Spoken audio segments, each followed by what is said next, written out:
Kenapa kok begitu gencarnya untuk menghambat Anies? Kenapa kok begitu takutnya rezim ini? Lembaga survei yang terikat dengan apa namanya yang mendanainya dan akhirnya menjadi konsultan politik internal sebenarnya, tapi diumumkan ke publik seolah-olah itu adalah sebuah lembaga independen. Sebenarnya itu sudah kebohongan publik. Jadi quick count itu adalah satu hitung cepat yang sebenarnya samplingnya juga terbatas. Sekitar 2000-an juga. Jangan-jangan itu adalah wilayah dan orang-orangnya pun itu adalah kelanjutan dari survei tadi. Nah ini harus hati-hati. Harusnya segera paslon yang merasa dirugikan atau 03 atau 01 untuk segera ya meminta KPU dan Kapolri supaya tidak terjadi ketegangan di kalangan masyarakat.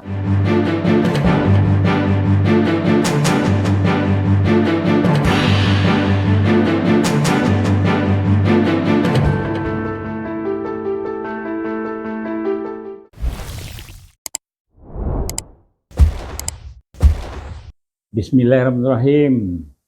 Assalamualaikum warahmatullahi wabarakatuh. Waalaikumsalam. Gimana, Prof? Baik. Aduh, ini Terima kasih. kita dikerjain sama Habib ini. Orang kampus disuruh meneropong ya masalah perpolitikan dan pilpres kekinian. Baiklah, pertama saya ingin mengenalkan diri saya Abbas Taha, 44 tahun di perguruan tinggi, mantan pejabat di BUMN, dan juga yang senang berkecimpung dalam dunia NGO atau LSM. Jadi orang kampus, LSM, dan juga orang bisnis. Nah, sedangkan Prof. Diden yang bersama saya ini, beliau ini aktivis dari mudanya, dari kecilnya. Pelajar Islam Indonesia, Himpun Mahasiswa Islam, ICMI bersama saya, kemudian juga di KAHMI sekarang ini, dan tetap beliau berpelikat sebagai seorang akademisi. Jadi apapun dia akan berbicara tentang data, fakta, dan relevan terhadap apa yang dikemukakan. Nah, di dalam bincang-bincang perpolitikan sekarang ini, kita nanti akan bicara tentang pemilu, pilpres, dan situng. Jadi sebagaimana kita tahu ya, Prof. Diden ini mengawali saja. Ini kelompok kanan katanya, kalau diistilahkan, kan mendukung Anies Baswedan. Nah, di dalam dinamika ya pencalonannya sebagai capres yang didapuk oleh Surya Paloh ini melalui lika-liku yang luar biasa. Terjadi polarisasi, terjadi permutasi dengan berbagai partai dan orang-orang. Yang terakhir itu yang sudah santer juga adalah bersama AHY dari Demokrat. Namun kemudian AHY hengkang. Nah, di satu sisi rezim melihat Anies ini semacam bukan kuda hitam, bukan kuda putih, tetapi akan mengganggu dinamika perjalanan kehidupannya rezim yang sudah merasa mapan dan kuat. Nah, terjadilah jegal-menjegal untuk menjatuhkan koalisi yang namanya koalisi perubahan, diganggulah Demokrat. Yang di sana ya Muldoko bersemangat untuk mengambil alih dengan berbagai cara. Nah, kemudian untuk menjatuhkan dicari lagi masalah JIS, masalah rumput, Formula E dan sebagainya. Namun ya Allah berkehendak lain, akhirnya beliau mendaftar di KPU bersama Caimin. Yang Caimin ini juga sebetulnya kan sudah ada pendekatan-pendekatan bersama Prabowo. Namun tidak rampung-rampung ini. Nah, disamber oleh Surya Paloh, kemudian dianugerahkan dan didukung oleh PKS. Nah, jadi sehingga secara Presiden House itu memenuhi. Nah, kemudian dalam perjalanannya sampailah kepada suatu kondisi sosialisasi, kemudian kampanye, dan ini hampir meludak ini. Dukungannya ya. Terutama di daerah-daerah kabupaten kota dan perkotaan yang jumlah penduduk sekitar 50%. Nah, bagaimana pedesaan? Waktu itu saya roadshow di Sumatera Tengah, separuh Riau, Sumbar, dan Sumatera. Miris juga melihat ini, karena kelihatannya tuh giroh gerakan dukung Amin ini kurang di sana itu. Iya. Tapi 20 hari atau sebulan menjelang tanggal 10 di JIS kemarin, luar biasa bergerak. Ya. Nah kemudian begini Prof, yang ingin saya pertanyakan, kan sudah ada dilakukan pemungutan suara. Pemungutan suara itu kemudian muncullah angka-angkanya. Yang sebetulnya kita kan bisa mengikuti dari websitenya KPU. Ya. Lah ini kok nggak bisa. Nah kemudian muncullah di TV mainstream, quick count, yang angkanya senjang sekali antara 02 lah istilahnya 2 ya dengan 1. Ya. Ini mengagetkan. Sehingga shock beberapa daripada penggerak-penggerak pergerakan dan pendukung Amin ini menghubungi saya. Ini gimana ini? Apa yang terjadi sebetulnya? Nah, jadi barangkali Prof. Didin kan juga mengembangkan suatu sistem ya, survei yang itu kita bisa ikuti pergerakannya apanya, dan itu yang kalau tidak salah itu anunya 99%, margin errornya 1, berapa itu.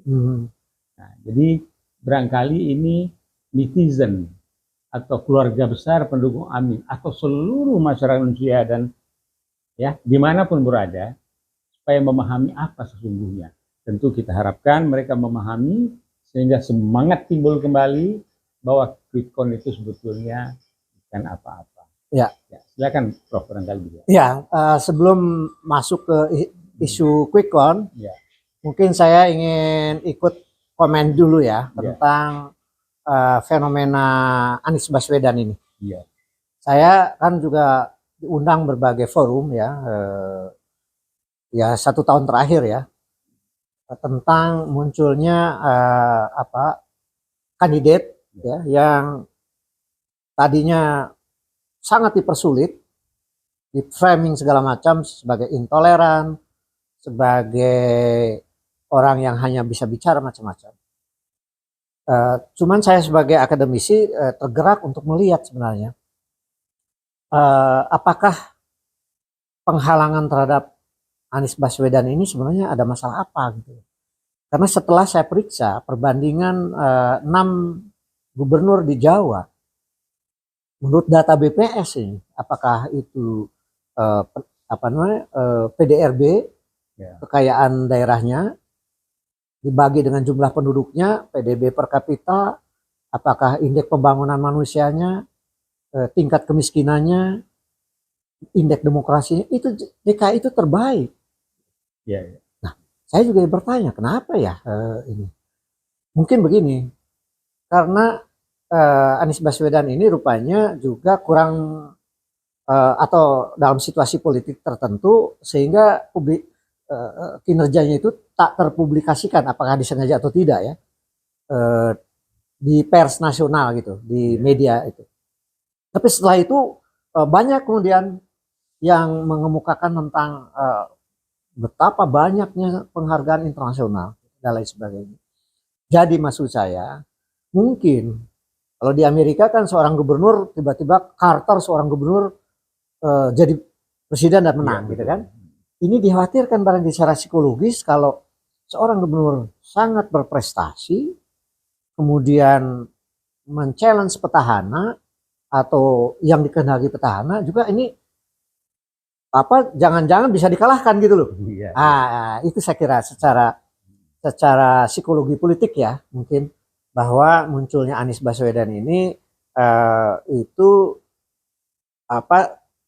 menyentuh tentang atau men-challenge tentang apakah mungkin ya dikalahkan gitu, kekuasaan yang begitu besar tergenggam, sudah 2 periode muncul seorang gubernur yang tadinya tidak diketahui gitu. Sehingga kemudian hambatan tentang adanya Formula E dan lain-lain, dan ternyata juga tidak terbukti sampai akhirnya selamat, kemudian Pak Surya Paloh dengan genuinnya kok tertarik untuk endorse calon capres. Tadinya mau dikawinkan dengan AHY, kondisi tertentu tidak jadi, bahkan muncul Muhaimin Iskandar yang ketua umum PKB, Nahdien, dan sangat berpengalaman secara politik gitu. Sampai akhirnya terdaftar di KPU. Jadi ini dari sisi proses politik sebenarnya ini sebuah ya miracle juga gitu. Kok bisa gitu lah. Ya, miracle ya. Agak miracle juga gitu. Sampailah kemudian pada kampanye. Nah, di kampanye tadi ada pertanyaan bahwa kok ini lembaga survei yang setahun yang lalu sudah bekerja dengan ditenggarai, dirahasiakan sumber biayanya dari mana, sehingga orang menduga ini memang sudah dikontrak lah oleh katakanlah kepentingan yang ingin melestarikan kekuasaan ini gitu, kemungkinan. Nah, sehingga terjadilah hasil-hasil survei yang cenderung itu menggiring opini, bukan mencari tren penduduk ke arah mana, pilihan-pilihan politiknya, bukan. Jadi itu artinya bahwa lembaga-lembaga survei tersebut telah didesain atau mendesain untuk penggiringan opini, begitu. Kesan saya begitu, karena begini, waktu Rossi menanyakan ke salah seorang di antara tokoh besar lembaga survei, ini kira-kira pertanyaan bebasnya, mengapa ya Mas yang mimpin survei sebagai lembaga survei besar ini kok satu hal yang tidak ingin diumumkan, sumber biayanya. Diulang berkali-kali nggak keluar ya. Nah, jadi sehingga mengkonfirmasi dugaan publik bahwa memang ini dibiayai oleh kepentingan bukan untuk melihat tren politik penduduk, tetapi untuk penggiringan opini. Kalau di Amerika itu wajib mengumumkan sumber dana itu, sehingga nanti kemudian metodologi penelitiannya, cara sampling metodenya sampai kepada responden itu diperiksa, dikontrol. Kalau bias itu bisa dikeluarkan sebagai lembaga survei. Ini tidak. Nah, sehingga quick count itu kan itu hampir sama sebenarnya. Hampir sama. Jadi kalau boleh begini sebelum kita lanjut. Ya. Kenapa kok begitu gencarnya untuk menghambat Anies? Kenapa kok begitu takutnya rezim ini? Kenapa begitu berani mengeluarkan dana yang besar? Ya, karena nggak murah itu lembaga survei itu. Nah, barangkali di sini Anies ini ditengarai, ditakuti oleh taipan-taipan kabarnya. Karena apa? Misalnya apa? Dulu kan ada debating dengan Luhut Binsar Panjaitan. Itu reklamasi itu tidak benar itu Anies. Terus Anies dengan soft menjawab, reklamasi itu adalah tanggung jawab dan wewenang gubernur. Itu dia. Nah, artinya apa? Artinya ketakutan ini muncul. Sehingga ada lagi yang lain. Mungkin mereka yang berbisnis yang haram, dengan satu tanda tangan, ditutuplah satu lembaga haram yang berada di Ancol itu. Nah, tentu ini menimbulkan resah di antara mereka yang disebut dengan oligarki yang zaman Pak Harto juga sudah ada. Konglomerat ya. Nah, ini mereka masuk di dunia ekonomi, sekarang merambah ke politik. Sehingga mereka inilah barangkali yang juga mendanai dan mengerjain Anies tadi. Nah, sehingga sampailah kepada masalah hasil lembaga survei yang sifatnya opini, menggiring dan sebagainya. Nah, dengan quick count ini bagaimana, Prof? Jadi gini, sedang heboh, gelisah ini semua. Betul. Lembaga survei ini, kalau boleh ya, karena saya puluhan tahun sebagai pengajar metodologi penelitian. Jadi metodologi penelitian ini kan memakai yang disebut dengan statistik. Jadi statistik ini oleh Bapak Statistik Indonesia, yaitu Profesor Andi Hakim Nasution, itu adalah sebagai tongkat untuk mencari pintu kebenaran. Tapi statistik itu juga bisa menjadi tongkat untuk mencari pintu kejahatan. Ya. dengan memanipulasi statistik itu. Jadi kalau boleh saya gambarkan secara sederhana dan singkat ya, kira-kira lembaga survei yang terikat dengan yang mendanainya dan akhirnya menjadi konsultan politik internal sebenarnya, tapi diumumkan ke publik seolah-olah itu adalah sebuah lembaga independen, sebenarnya itu sudah kebohongan publik. Ya. Satu itu. Kedua, ketika di metodologi itu ada seorang pengamat kebijakan publik yang sudah membuktikan bahwa sebenarnya ketika udah samplingnya juga katakanlah tidak terlalu besar, katakan 2000 gitu yang mewakili katakanlah seluruh Nusantara, seolah-olah itu adalah mewakili seluruh penduduk. Lalu kemudian kan itu namanya sampel ya di berbagai daerah, belum tentu mewakili seluruh provinsi gitu kan.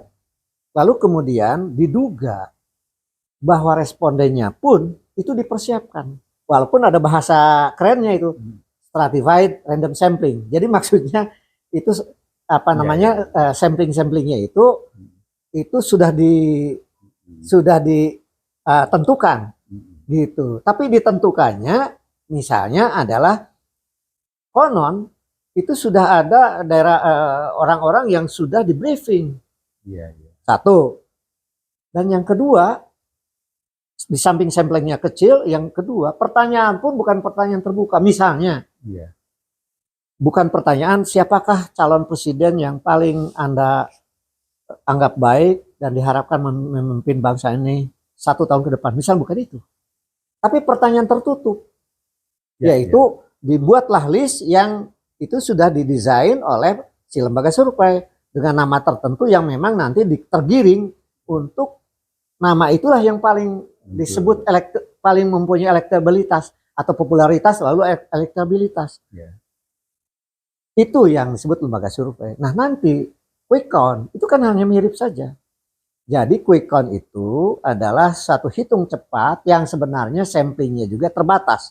Sekitar 2000-an juga. Jangan-jangan itu adalah wilayah dan orang-orangnya pun itu adalah kelanjutan dari survei tadi. Gitu loh. Jadi misalnya di TPS itu ditentukan daerah mana yang sudah selama ini disurvei. Lalu ditanya hasilnya. Lalu dari hasil yang 2000 sampel itu lalu disimpulkan. Ya sebenarnya hampir kelanjutan aja dari lembaga survei sebenarnya. Dengan hitung cepat itu. Tapi di TPS. Gitu loh. Jadi sebenarnya kemudian terhubung lagi. Di mana kesimpulan 2 minggu, seminggu sebelum pencoblosan. Kan lembaga-lembaga survei yang yang lebih dari 90% ini menyimpulkan satu putaran kan. Iya betul. Jadi digiring publik ke arah keinginan yang punya dana, entah itu dari yang menghendaki keberlanjutan kekuasaan plus juga tadi pengusaha-pengusaha yang membiayai politik itu ternyata klop gitu loh. Ya klop dia ya. Jadi hati-hati dengan quick count. Apalagi di Indonesia ini belum ada undang-undang yang mengatur lembaga survei ini untuk diaudit. Dan diwajibkannya sumber dananya dari siapa. Nah, kalau di Amerika, kalau mereka merahasiakan dananya dan kemudian metodologinya bias, itu disclaimer. Mereka dikeluarkan haknya untuk survei lebih lanjut. Di kita kan enggak. Nah, jadi kalau demikian artinya bagi kelompok tertentu itu sudah terbentuk bahwa 02 menang. Sehingga ada selebrasi. Lantas di pihak Amin pun terkejut ini sebagian. Tapi mereka yang memahami ini, nah itu barangkali Prof diharapkan bisa menyampaikan bahwa quick count itu semacam prediksi begitu ya.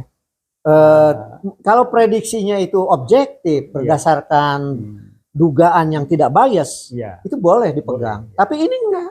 Sudah terpola saja.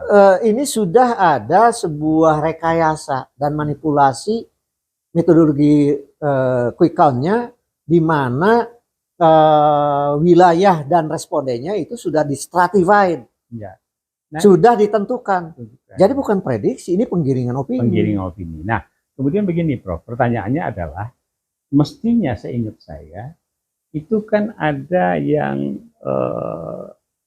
websitenya KPU. Ya. Kan mestinya memunculkan data-data yang sudah masuk, yang ada aplikasinya si Rekap itu, untuk masuk. Nah ini tidak muncul ya, gimana ceritanya? Nah itu dia. Jadi saya terkejut juga itu, begitu luasnya pemberitaan bahwa websitenya KPU itu tutup sejak tengah malam Rabu itu sampai Rabu siang jam 3.15 itu baru buka kembali, bersamaan dengan dibolehkannya lembaga survei merilis quick count.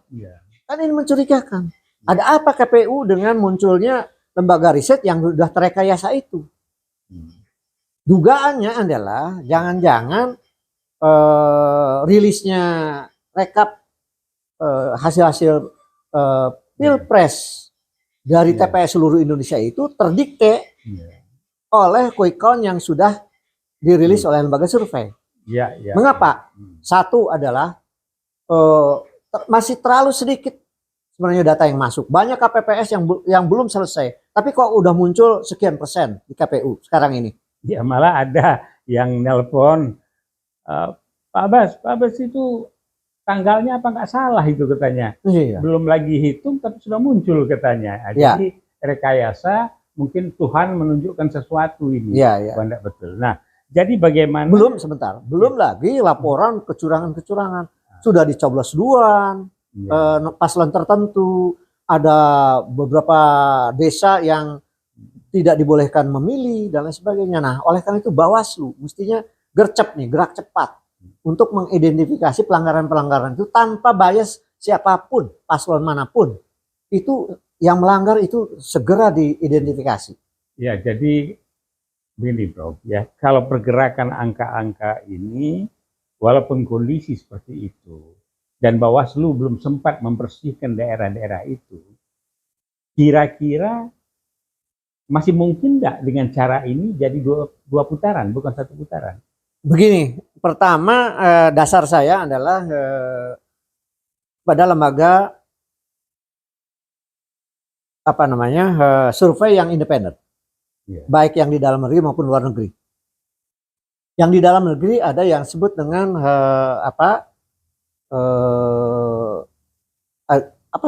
lembaga kawal pemilu ya. Kawal pemilu itu quick count-nya itu menyatakan itu dua putaran. Dua putaran. Artinya gini, karena kata ketua lembaga survei Jayadi mengatakan kalau tidak di atas 53%, 52 gitu kan, itu margin errornya 5%, maka quick count itu akan menghasilkan real count yang di bawah 50%. Di bawah 50%. Itu satu dari tadi kawal pemilu ya. Kemudian yang kedua yang dirilis oleh Roy Morgan, jelas-jelas itu jauh dari 50%. Waktu surveinya yang terkenal di dunia sangat kredibel itu hanya mencapai paslon nomor 2 itu 44% saja. Sementara paslon nomor 2 itu 31 dan paslon nomor 3 kalau nggak salah 15 gitu ya. Jadi itu saya kira dua lembaga yang independen kredibel itu jauh dari dugaan akan 50%. Jadi saya menduga sebenarnya ini kelanjutan saja lembaga survei yang sudah menduga bakal merilis hasil surveinya ini akan satu putaran, hanya kemudian direkayasa quick count-nya pun satu putaran begitu. Nah ini harus hati-hati. Harusnya segera paslon yang merasa dirugikan atau 03 atau 01 untuk segera ya meminta KPU dan Kapolri supaya tidak terjadi ketegangan di kalangan masyarakat karena quick count itu sangat mendominasi TV-TV yang merasa dirugikan ya, yang itu adalah bukan hasil final, itu quick count itu dihentikan segera. Mungkin kalau bisa jam 14 ini hentikan saja sampai KPU terus menyelesaikan rekapitulasi nasional ini seluruhnya dengan hasil yang objektif, dan KPU-nya dengan situasi sekarang ini sangat kompetitif, tingkat kesadaran politik juga sangat tinggi. Kemudian dukungan semua paslon itu ada, apakah di 1 dan 3 maupun apalagi yang 2 itu TNI Polri yang jenderal-jenderal ada di situ semua, termasuk mantan BIN dan sebagainya. Jadi jangan pula dianggap kemudian ini seolah angin lalu, situasi yang ditenggarai bisa terjadi konflik horizontal yang menimbulkan chaos ya. Nah, Jangan. iya, Prof, betul saja. So, Pak SBY pun sudah menyatakan itu. Iya. Pak SBY bilang kalau 1 putaran ini bisa chaos. Dan saya tidak setuju 1 putaran. Dan disebut bahwa 1 putaran curang. Itu saya baca juga itu. Iya. Itu Pak SBY ya. Dan sebelum itu Surya Paloh waktu tanggal 10 itu menyatakan sambutannya, semut pun kalau diinjak, ya itu melawan. Ya. Nah, apalagi masa rakyat yang mulai emosi. Dan ini juga disampaikan oleh Prof dari Bulak Sumur, ya. Guru-guru besar ya. Guru besar, rektor Bangkit, ya. Perguruan tinggi yang di bawah uskup itu juga semua, ya. Walaupun sudah diminta untuk membuat testimoni mengenai keberhasilan Jokowi, ini sudah. Jadi artinya seluruh kehidupan masyarakat, ya, masyarakat akademis, masyarakat kelas petani, buruh, guru sebagainya, ini sudah bangkit ini. Jadi memang, nah, ini real count-nya nanti, artinya bisa seperti terjadi di Turki ya. Erdogan kan quick count-nya kalah. Nah, kemudian ternyata menang. Nah, bagaimana ini untuk supaya keluarga besar pendukung Amin ini paham, dan juga yang di seberang sana yang sudah pesta pora ya, selebrasi deklarasi kemenangan, ya enggak, dan itu menyalahi etika kata Prof Din Samsudin, ya. Nah, jadi bagaimana Prof ini? Iya, pertama saya pun karena saya juga warga kampus itu ya, catatannya begini, yang menyuarakan kampus itu kalau dihitung tuh hampir 250 kampus perguruan tinggi. Karena gini, yang 60 itu dari berbagai kampus perguruan tinggi negeri yang besar dan swasta-swasta yang besar. Tapi ada yang perguruan tinggi Muhammadiyah itu diwakili oleh hanya satu pernyataan ya. Jadi itu 170. Nah, perguruan tinggi Katolik itu puluhan. Jadi kalau dijumlahkan itu mendekati 250 kampus. Jadi padahal saya juga terkejut. Saya ngamati bahwa di era reformasi ini, kan kampus itu disibukkan oleh internal mereka. Administrasi lah, ingin jadi kelas dunia, kegiatan-kegiatan yang harus di BKD, kampus merdeka, macam-macam yang sangat internal sehingga kurang peduli pada gejolak masyarakat. Ini tiba-tiba ada 250 kampus bersuara. Ada yang menduga ini partisan. Wah, saya bilang, di mana partisannya? Mereka itu terbiasa berbicara di kalangan mahasiswa yang S1, S2, S3 di kampusnya masing-masing. Itu dengan ukuran-ukuran kebenaran akademis yang harus dibuktikan secara statistik signifikan.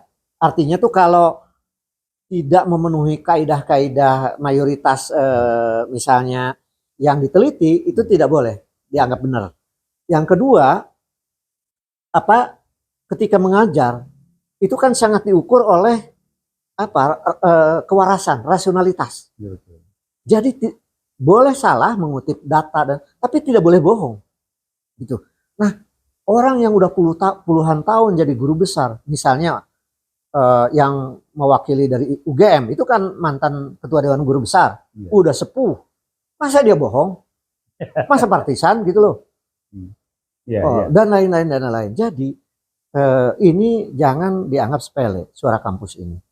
Nah, kemudian tadi lari ke masalah saya lupa pertanyaan berikutnya dari suara kampus ini. Kemudian Pak Abbas tadi menanyakan terakhir atau apa tuh? Ya, menanyakan dengan demikian bahwa dengan dinamika kehidupan masyarakat segala lapis dari berbagai sektor pengamatan.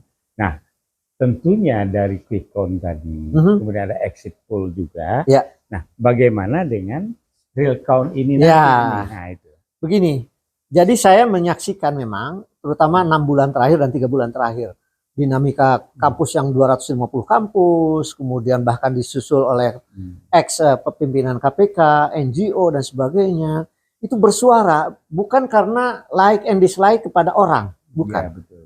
Tetapi ini melihat bahwa demokrasi ini akan dikorbankan gitu untuk sebuah tujuan-tujuan yang kepentingannya adalah pribadi, kelompok atau dinasti gitu loh. Dan mungkin kepentingan-kepentingan ekonomi yang sebenarnya itu ekonomi yang apa ya, yang penuh dengan rekayasa yang koruptif, tidak governance. Ini seolah-olah mereka nggak aman gitu loh. Seperti tadi peristiwa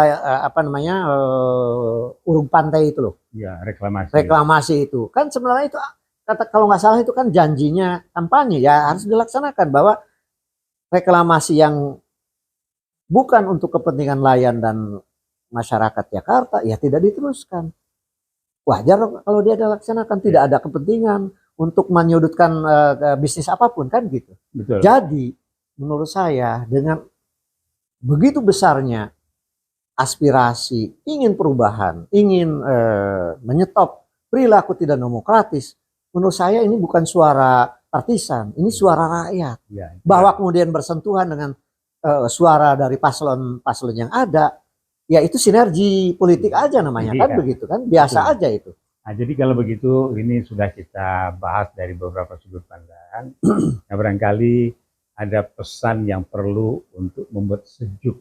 Ya. Terutama partisannya, amin ya, dan juga masyarakat lain, bahwa quick count itu begini, exit poll itu begini, kemudian real count, mari kita tunggu, dan untuk itu, apa tadi Prof bilang, kita harus menjaga ya Republik ini, NKRI ini untuk tetap berdaulat gitu. Betul. Nah, jadi spesifik. Silakan untuk ada barangkali pesan-pesan. Ini sederhananya begini. Jadi survei itu yang dilakukan oleh lembaga survei itu kan sebenarnya itu hanya mewakili dari katakanlah 205 juta yang berhak memilih itu misalnya dipilih penduduk yang sangat kecil, mungkin hanya 1%, bukan kurang. Lalu itu dianggap mewakili yang keseluruhan itu. Nah, kalau itu objektif, itu ada cara supaya itu namanya representatif sampling itu. Tapi dugaan saya karena ini merahasiakan sumber dananya, maka itu bias namanya, tidak representatif, tidak mewakili penduduk keseluruhan. Begitu juga quick count. Karena metodenya sama, hanya itu di TPS. Samplingnya kecil, kemudian bias pula. Jadi jangan itu bahan untuk ngambil kesimpulan.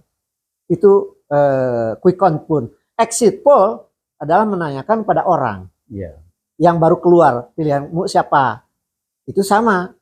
Kalau metodologinya itu bias, orangnya sudah ditentukan dan wilayahnya juga sudah ditentukan, sama aja. Tidak representatif pula. Jadi quick count itu ya bolehlah dia mencari uang yang besar begitu ya dari panen pemilu ini. Tapi masyarakat harus disadarkan bahwa quick count itu bukan bahan untuk mengambil kesimpulan kemenangan sebuah pemilu. Hati-hati. Karena kasusnya dua. Yang ekstrim ya. DKI pernah quick count, yang menang itu yang kalah di pemilunya. Quick count-nya menang, surveinya kalah, quick count-nya kalah, malahan real count-nya menang. Nah, Anies Baswedan. Nah, kalau yang di Turki itu Erdogan. Quick count-nya kalah, tapi kemudian menang malah di pemilunya. Dan itu dihormati di Turki itu. Nah, jadi yang benar itu adalah real count, yaitu seluruh rekap nasional dari seluruh Nusantara yang jumlahnya sekitar 204 juta itu telah terkumpul dengan baik. Kalau bisa ini yang curangnya itu dibersihkan dulu dan nanti harus masuk lagi, ada pemilu ulang, lalu yang benar-benar sudah bersih, barulah masuk ke rekapnya KPU. Dan jangan direkayasa lagi, apalagi secara digital. Kalau kejahatan digital ini terungkap, maka KPU bisa dituntut pidana. Jadi KPU harus jujur dan adil juga, bukan hanya rakyat. untuk mengeluarkan hasil rekap nasionalnya itu sesuai dengan suara rakyat. Kata Pak JK, jangan dirampas suara rakyat. Oke, baik, terima kasih Prof. Jadi kepada seluruh netizen, ya kami dari Has Channel dan Peace Channel menyampaikan, jangan risau dengan quick count, akan ada real count. Nah, tapi dari beberapa pendapat, Pak SBY menyatakan dia tidak sependapat itu satu putaran. Kalau satu putaran itu curang, maka akan terjadi chaos. Sedangkan Surya Paloh mengatakan, semut pun diinjak, maka yang dizolimin. Masyarakat ini manusia punya rasa dan karsa. Karena itu hati-hatilah di dalam mengambil keputusan. Jadi bersemangatlah ini para pendukung Amin, dan paling tidak kalau tidak satu putaran Amin menang, ya masuk di 2 putaran. Demikian, terima kasih Prof. Kita tutup dengan billahi taufiq, wassalamualaikum warahmatullahi wabarakatuh. Waalaikumsalam warahmatullahi wabarakatuh. Terima kasih.